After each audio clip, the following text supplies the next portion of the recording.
Tara, mag-ihaw tayo ng bangus. Lagyan ng palaman, sibuyas, kamatis, luya, daon ng sili. Ito yun, oh. Lagyan natin ng palaman. Ihaw tayo para sa ating lunch.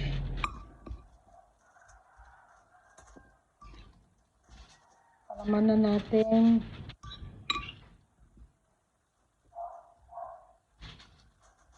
Lagyan ng maraming palaman para masarap.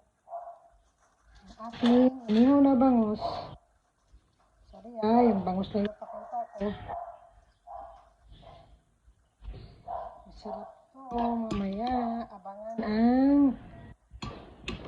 step 2. Step 1 pa lang to. Aray ko.